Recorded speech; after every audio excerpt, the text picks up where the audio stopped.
Hello, everyone, and thank you very much for coming today for this course on research methodology, which is part of the requirements of the Masters and PhD of Inspiration Economy and Resilience Economy. So today we're gonna cover about the research process, and like any other concept, research have its own process that we need to tackle, and usually it goes through 5 steps, whether it is for Inspiration Economy or any other program. Now, these 5 steps is based on that first we need to formulate the research problem. And in Inspiration Economy, you need to actually go to the field and understand the community or the challenge or the opportunities within the targeted problem, so that you can build up, the problem that you're going to tackle in this research or this lab.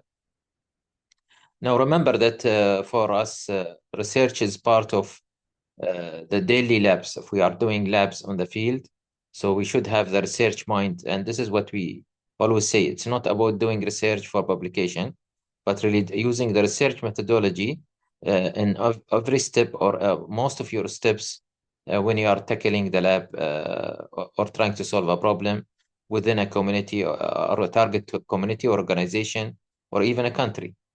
The second step is about conceptualizing a research design, which means now what type of research you're going to follow.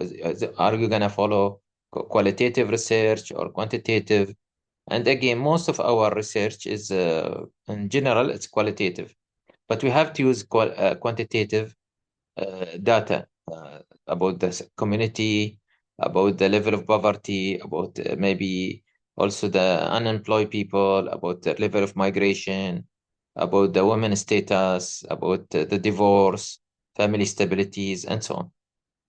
The third thing is about constructing an instrument for data collection. And now, again, the data collection can be interviews, can be questionnaires. It can be also, as we said in the beginning, always in our inspiration economy, resilience economy, data driven by observations.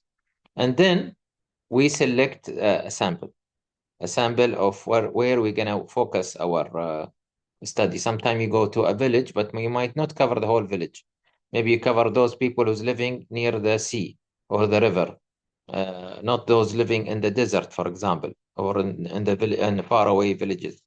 So again, you might cover, for example, those part of this village is also going to cover those unemployed or those families that is below poverty line. So you have to select a sample that you're going to focus your research about. And then you write a research proposal, a research proposal based on the 4 steps you have done. The first 4 steps will define your research proposal. For that, it comes at the 5th step. So you have defined the problem and you formulated it and you have put the problem statement. You have conceptualized the research design because it's going to be inside the proposal. You have constructed the instrument for data collection, and then you have selected the sample. All of this will be reflected in your research proposal, which is actually like an abstract. It's like, again, 4 or 5 paragraphs that is condensed, that's going to cover what you're going to do with your research.